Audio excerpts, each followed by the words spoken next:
কিছুর ঊর্ধ্বে নবীর প্রেম। আর এই মাস যখন সিদ্দিক আকবরের মাস ওয়াফাতের, গোটা বিশ্বকে তাক লাগাই দেন। আবু বকর পৃথিবীর জগতের মধ্যে দুনিয়ার মুফতিদের ফতোয়া হলো ইচ্ছা করে জেনে বুঝে জানটা তুলে দেওয়া, এটা কুফরি, জাহান্নামী, 1 নাম্বার হয়ে যায়।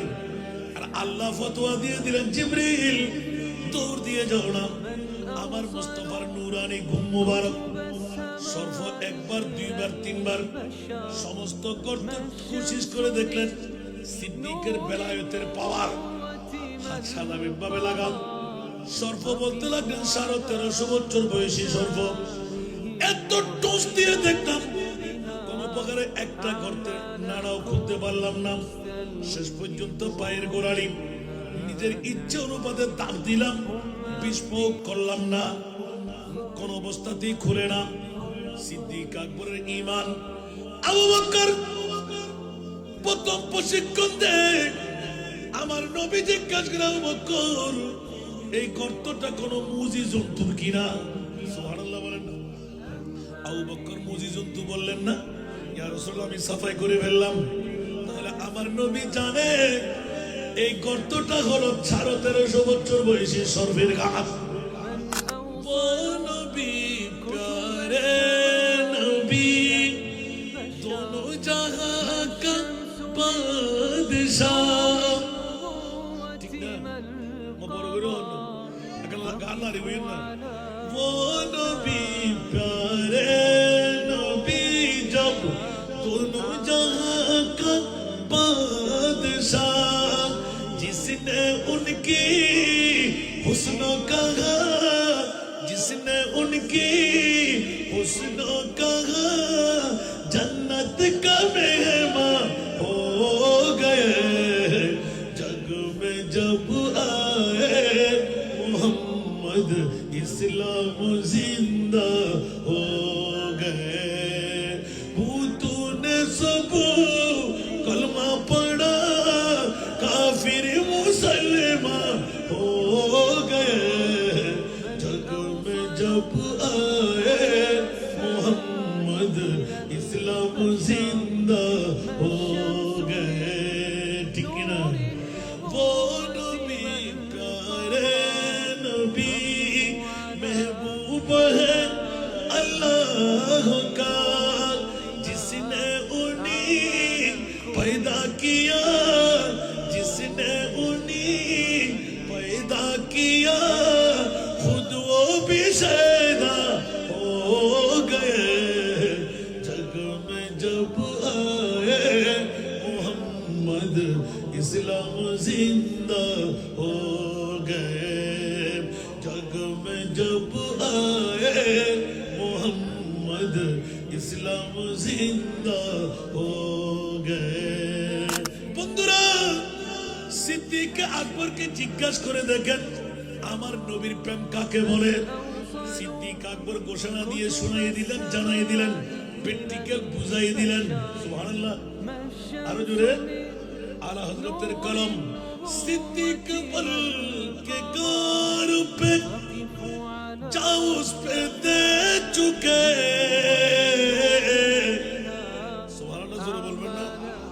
सिद्दीक बल के गार पे जा उस पे दे चुके, और हिफ्ज़ जा तू जाने फुरूज़ गुरर की है। इस्लामी शरीयतेर मुफ्तीरा बोलेन जान बाঁচা ফরজ, কু আনফুসাকুম, উচ্চ আওয়াজ দিয়ে বলুন না সুবহান। সিদ্দীক বলেন এই বিশ্বের মুফতিরা ফতোয়া শিখে নে, দুনিয়ার মুফতিদের ফতোয়া। আবু বকর সিদ্দিক 1 নাম্বার জাহান্নামী, কারণ ইচ্ছা করে জেনে শুনে বুঝে জানটা কোরবান করে দিলেন। ঠিক কিনা? জান্নি ভাবে সিদ্দিক আকবর গারে সুরের মধ্যে রাসূল পাককে নিয়ে যখন পৌঁছে গেলেন, নবী ইলমে গায়েব জানে কি জানে না? আরো জোরে। জানে না? জানে।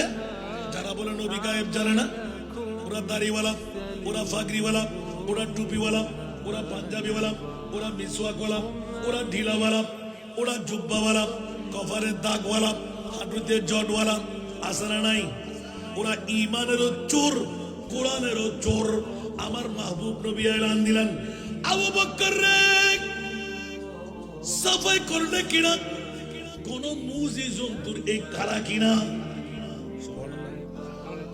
আমার নবীর মুখ দিয়ে এমনি বের হলো, সিদ্দিক ইয়া রাসূলুল্লাহ আমি সাফাই করে ফেলেছি। তার মানে নাও বললেন না, হাও বললেন না, কারণ সিদ্দিক সুবহানাল্লাহ বলেন না। সাফাই করার সময় বিষাক্ত সর্পের একটি চামড়া হাতের মধ্যে পেয়ে গেলেন, তাহলে যেখানে চামড়া থাকবে ওখানে সর্প আছে না নাই? তাহলে বুঝা গেল এটি সর্পের গর্ত।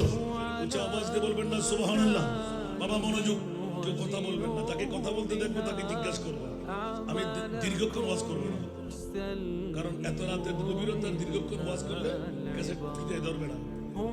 আমার মূল বক্তব্যটা আমাকে দিলেন আলে মুস্তাফা এবং হুব্বে মুস্তাফা। সুবহানাল্লাহ বলেন না। তো হুব্বে মুস্তাফা বুঝাতে গেলে তো এক নম্বর সিদ্দিককে নিয়ে আসতে হবে, ঠিক না? অন্য কারো দিয়ে বুঝ পাবে অন্তরে, যার যত বাদ তার তত লাভ। সিদ্দিক আকবর কোন মকাম পেয়ে গেলেন দেখেন, সুবহানাল্লাহ। বন্ধুরা আমার, আবু বকর সিদ্দিককে নবী ইলমে গায়বের খবর জানিয়ে দিলেন, আবু বকর কোন মুজি জন্তুর গারানা তো? ইয়া রাসূলুল্লাহ আমি পরিষ্কার করে ফেলেছি। তার মানে নাও বললেন না, হাও বললেন না। আমার নবী এলান দিলেন, আবু বকর খুবই দুর্বলত, মজ্জায় একটু আরাম করতে, বেডিং নাই, বালিশ নাই, আরাম কোথায় করব? ইয়া রাসূলুল্লাহ আপনার গোলাম হিসাবে আমি আবু বকর পুরোটা বিছাইয়ে দিই, আপনি যদি আজ্ঞা দেন, আপনার অনুমতি যদি পাই, তাহলে নুরানি সেরেপা আমি গোলামের উরুর উপর রাখবেন। জোরে বলুন না সুবহানাল্লাহ। আমার নবী হা বলে দিলেন, মনে মনে হাসতে লাগলেন। সিদ্দিক আকবর মনে মনে আহাম খুশি হয়ে গেলেন, কষ্টটা সার্থক হয়ে গেল। জীবনে কখনো মুস্তাফার নুরানি সেরেপা নিজের রানের উপর নেওয়ার সুযোগ নাই। আজকে যখন পেয়ে গেলাম নবী মুস্তাফার নুরানি চেহারা, মন ভরে দেখতে পাবো। আওয়াজ দিয়ে বলবেন না সুবহানাল্লাহ। একদিকে নবীর প্রেমের মামলা এসে গেল, এভাবে নবীর নুরানি চেহারার দিকে তাকাইতে রইলেন। হঠাৎ করে মনে পড়লো গর্ত অনেক, সুবহানাল্লাহ। সবার কাছে জানা লম্বা করার দরকার নাই, সমস্ত গর্ত করে এক এক এক করে গায়ের কর্তাটা সিরে সিরে সিরে সিরে লাগাই দিলেন। একটা গর্ত নাড়ার কোনো কাপড় ছিল না, পায়ের গোড়ায় এটা লাগাই দিলেন। খোদার খেলা ছাড়া নাই, সব গাত হয়ে গেল একটা গাত, ঠিক না? এখনো গভীরভাবে চাইলে ওই গর্তগুলো আছে। উচ্চ আওয়াজ দিয়ে বলেন না সুবহানাল্লাহ।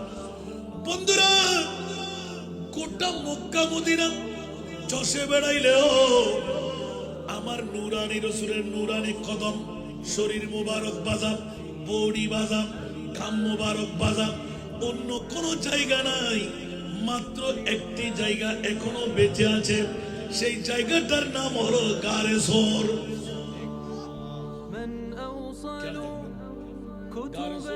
যিনি উঠতে পারবেন কামিল হয়ে গেলেন। ওখানে প্রেমের ছোঁয়া আছে, কি আছে? যারা নবীর আশেক না যায়, জোয়ান ছাড়া তো পারবে না, পুরো উঠতেই পারবে। আল্লাহু আকবার। ৫,০০০ ফিট এখনো গাড়ি ওঠার ব্যবস্থা হয় নাই, কিন্তু ইমানে কুওয়াত ইয়া রাসূলুল্লাহ ডাক দিলে আশেকদের সাক্ষাৎ হয় না। জগৎবাসীরা আমরা দেখতে না পেলেও কিন্তু খুশবু পেয়ে গেলাম, অসংখ্য কণ্ঠের ধ্বনি পেয়ে গেলাম। অনেক সময় অনেক মাহফিল ইউটিউব চার্জ করলে পেয়ে যাবেন। যে প্রথম নাতের কলি আমি বাংলাদেশে পড়ি নাই, পাকিস্তানি শায়েরদের সাথে মিলে ইয়া রাসূলুল্লাহ হে সালামুন আলাইক ইয়া হাবিবাল্লাহ সালামুন আলাইক ইয়া নবী ইয়া নবী ইয়া নবী ইয়া নবী ইয়া নবী ইয়া নবী ইয়া নবী ইয়া নবী ইয়া রাসূলুল্লাহ হে সালামুন আলাইক ইয়া হাবিবাল্লাহ সালামুন আলাইক। হাজার হাজার কণ্ঠ চিকন মোটা সুরে আমার নবীকে সালামের আওয়াজ আসতে লাগলো। আমরা যতজন ছিলাম কান্নার রূপ পড়ে গেল। বললাম যে ভাইয়া पाकिस्तानी भाई साहब आप हजरात तो सायरा अहले सुन्नत हो ना, और दो एक लोरी सुना दीजिए ना। तो नहीं भाई साहब, हमको डर मालूम हो रहा है, अनफास कुर्सिया होगा, जिन होगा, परी होगा, देव होगा। अरे भाई साहब जो कुछ हो, हम तो मुस्तफा की कौम है। तो जरूर बोलना सुभान अल्लाह। যখন এই কথা বলতে গেলাম সেই কাঁপতে লাগলেন। खौफ का कोई फिक्र नहीं, तुम सीधा से जुबान खोलो। অনেক চেঁচামেচি করার পর তাকে বললাম যে বেশি কথা বললে আমরা বাঙালি, তুই পাকিস্তানি, এক ধাক্কা দিয়ে ফেলে দেবে। সে বলতো বাবারা খাইছে আমাকে। এখন আবার শুরু। आप शाह है उम्मत, आप खैरुल वरा, आप शाह है उम्मत, आप खैरुल वरा, आप सरताज पैगंबराने जहां, आपकी दोनों आलम में जलवा गए। या नबी या नबी या नबी या नबी, या रसूल अल्लाह सलामुन अलैक, या हबीब अल्लाह सलामुन अलैक। सारा दुनिया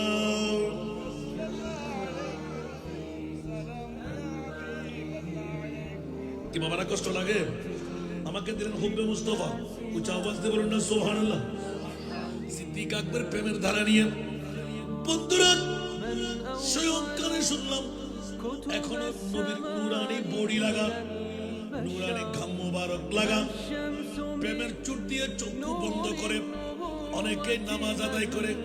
আমি গেলাম, খোদার কসম ইয়া রাসূলুল্লাহ, আপনার নুরানি কদম মুবারক যেখানে লাগা, এর অশান্ত শরীর নিয়ে কষ্ট করে এক নয় 2 বছরে 2 বার উঠার সুযোগ নিলাম, একমাত্র দুটো হোঁট দিয়ে আমার নবীর কদমের মধ্যে চুমু লাগাবার কারণ। আওয়াজ দিয়ে বলবেন না সুবহানাল্লাহ। আল্লাহ সবাইকে কবুল করুন। এই জন্য বন্ধুরা ওরা হুব্বে মুস্তাফার কারণে ঐতিহ্যবাহী শিকদার বাড়ির পবিত্র ঈদে মিলাদুন নবী, বন্ধুরা এক এক করে 15টি বছর পার হয়ে গেল। নবীর প্রেমের কারণে ঈদে মিলাদুন নবী বিগত সনের মধ্যে উল্লেখ ছিল। সব কিছুর ঊর্ধ্বে নবীর প্রেম। আর এই মাস যখন সিদ্দিক আকবরের মাস ওয়াফাতের, গোটা বিশ্বকে তাক লাগাই দেন। আবু বকর পৃথিবীর জগতের মধ্যে দুনিয়ার মুফতিদের ফতোয়া হলো ইচ্ছা করে জেনে বুঝে জানটা তুলে দেওয়া, এটা কুফরি, জাহান্নামী 1 নাম্বার হয়ে যায়।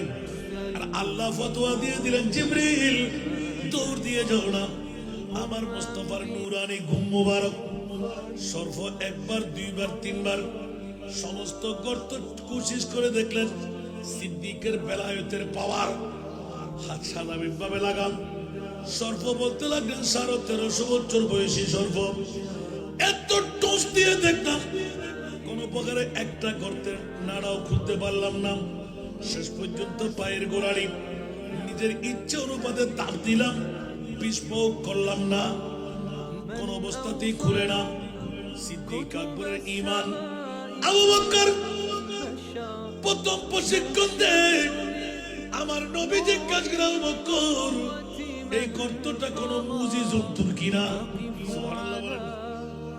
আবু বকর মুজিজন্তু বললেন না, ইয়া রাসূলুল্লাহ আমি সাফাই করে ফেললাম। তাহলে আমার নবী জানে এই গর্তটা হলো 1350 বছর বয়সী সর্পের ঘাট। সুবহানাল্লাহ বলবেন না?